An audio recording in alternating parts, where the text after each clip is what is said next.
cheating wife with robbers! It was 3 o'clock in the morning that Saturday when an unmarked white van rolled down a country lane.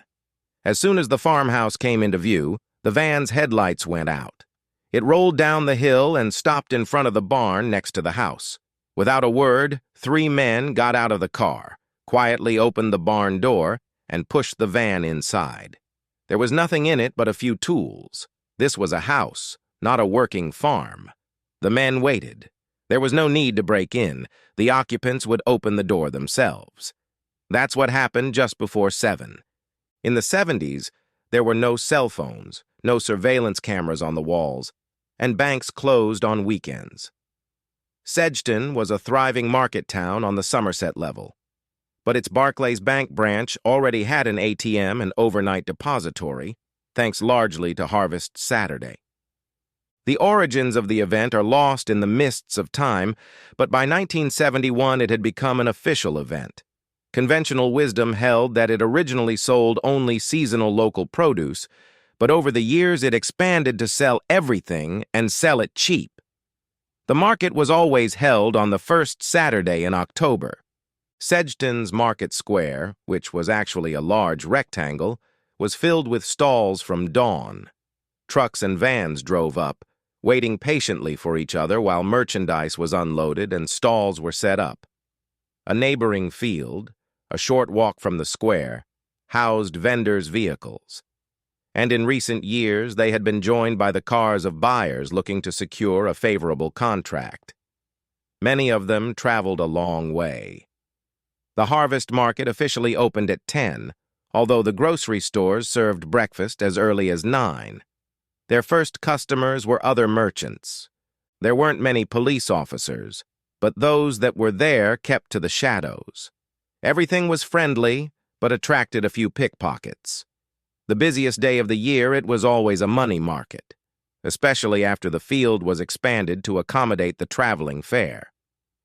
Children persisted in asking to go to the market, and parents couldn't resist shopping for rides on the big wheel and waltzers. At 10 o'clock, the bank would open, unusual for a Saturday. At the very beginning, stallholders would come to the bank to stock up on change. Then the bulk would be locals and commuters withdrawing cash to spend at the market and fair. The manager and 3 employees worked from opening to closing at 5 in the evening. 2 would go home at 5, but the manager and a senior assistant would lock up and stay. They would head out for lunch, a treat for the manager, leaving the building for the quiet patio. Sometimes they would take a quick look at the stalls and then return to the bank. The market itself would finish its work late in the afternoon. Everything except the fairgrounds had to be closed by sundown, around 6:30. After that, a flood of merchants would rush into the market, dumping the day's proceeds into the bank's night vaults.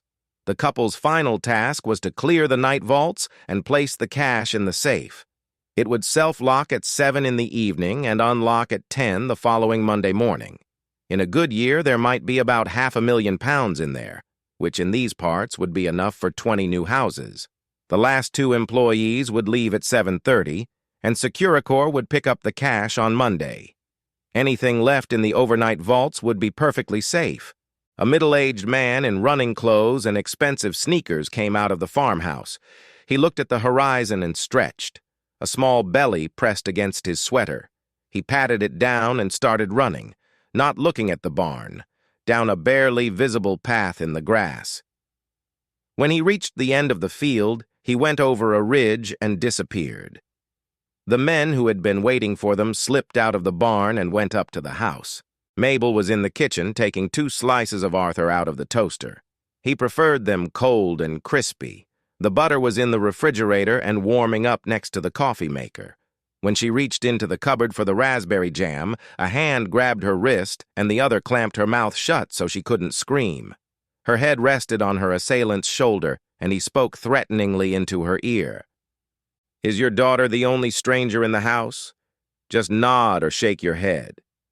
She nodded, her wrist unclenched and one breast clenched hard.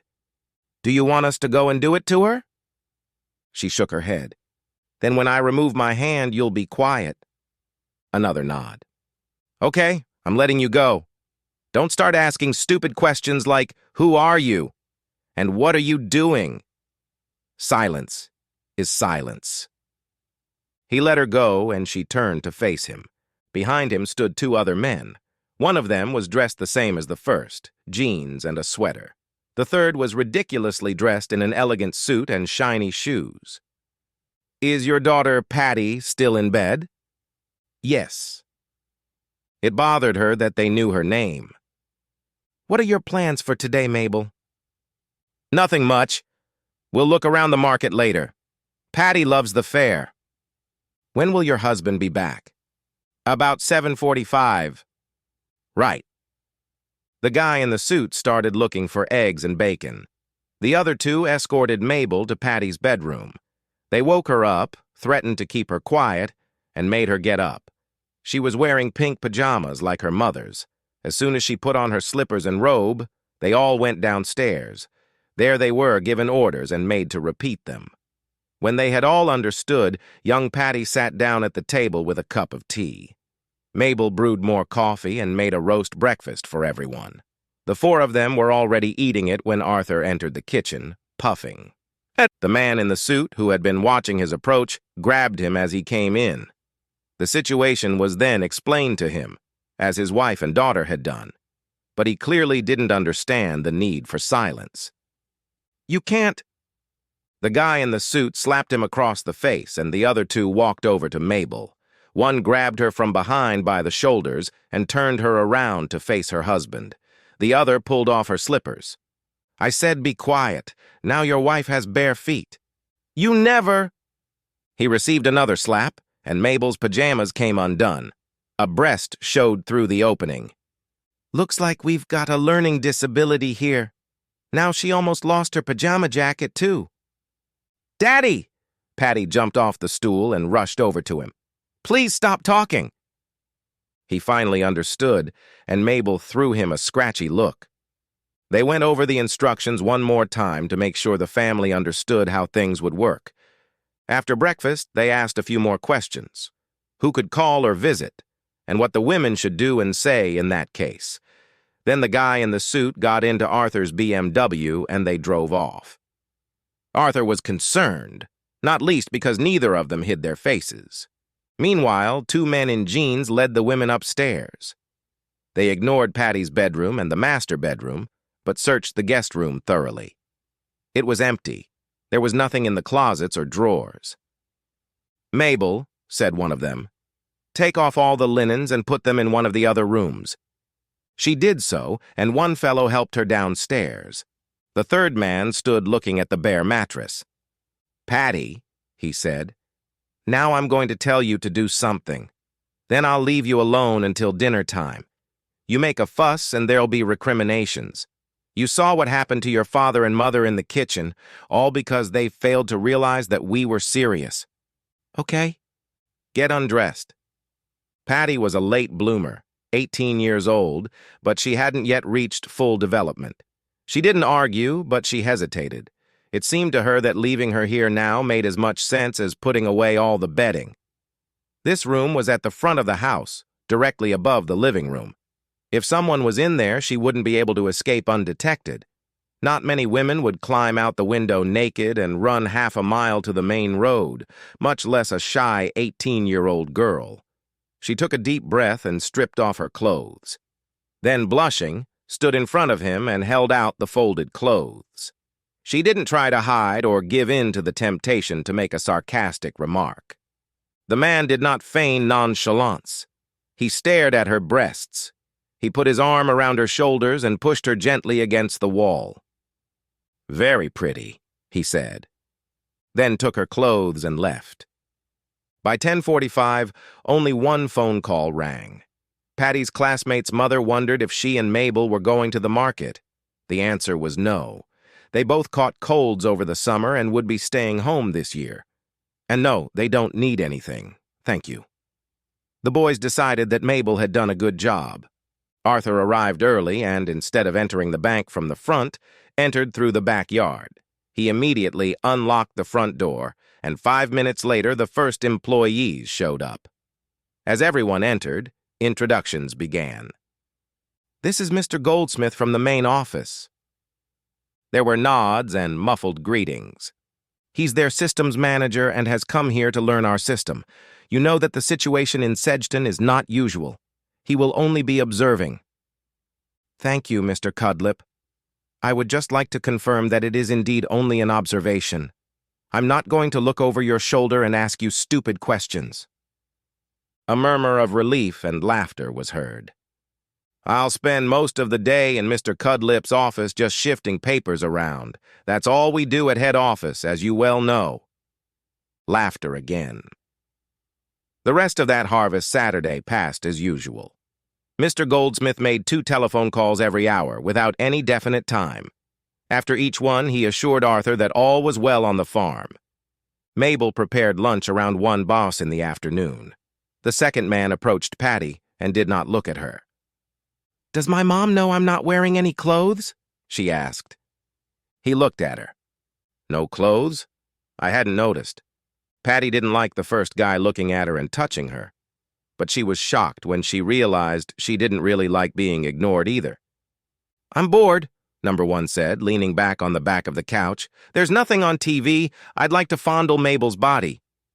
She blushed and didn't know what to say back. "You don't have to let me if you don't want to. Just tell me if you want your pajamas on." Mabel opened her mouth to speak. "But if you don't like it," he continued, "I'll go upstairs and see if Patty is interested." "Okay. Okay is a little weak, Mabel. Sit on my lap and tell me what you want." He pushed her knees together and pulled her to him. She had no choice but to sit on his lap. "Well?"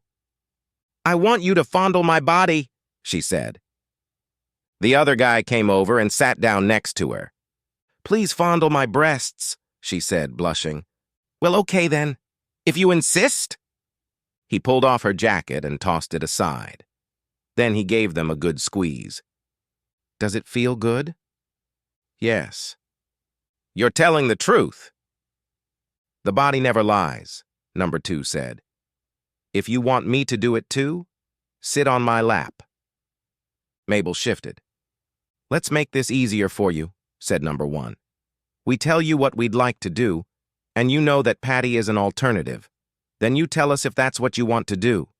If you don't, say, 'Go ahead and do it with Patty.' But if you want it, say, 'Please do it to me, blah, blah, blah.' But you have to make it believable. All women are actresses, so it shouldn't be difficult." "Okay." "Only okay?" number 2 said. "That doesn't sound very enthusiastic, Mabel. Try again." "Please do whatever you want to me. I'm just dying of desire." She blushed profusely, but still uttered the phrase.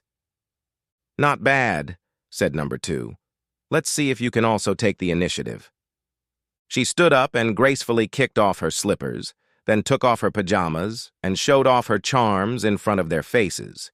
She put her hands on her hips and displayed her body in front of them. "Look at me," she said.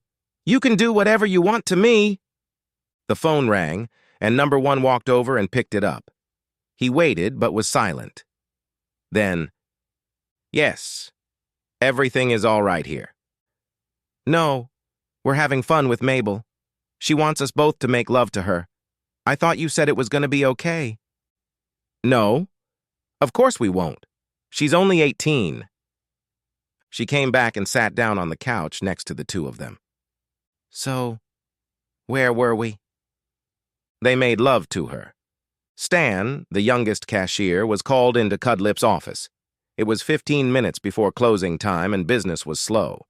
He shifted his gaze from one boss to the other.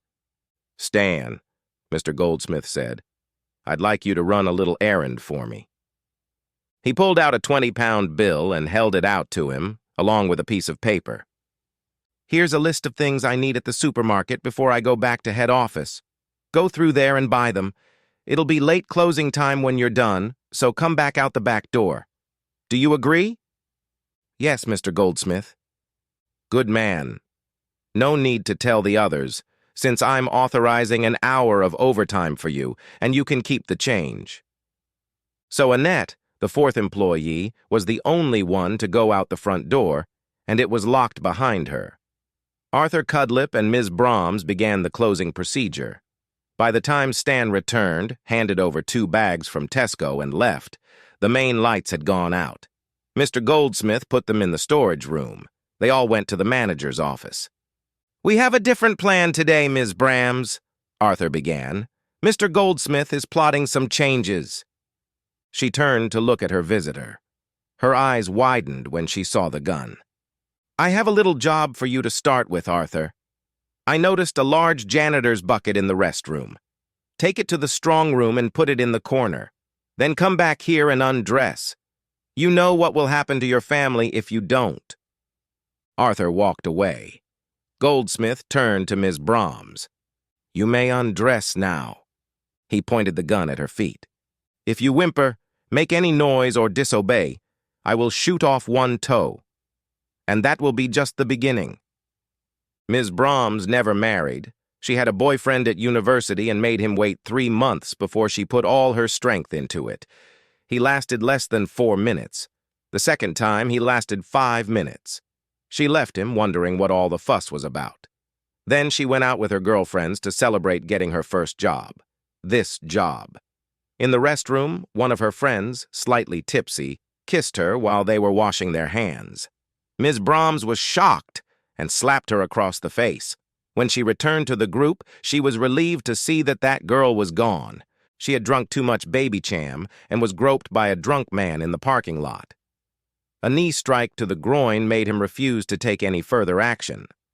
After that, she began to look like a woman best not approached.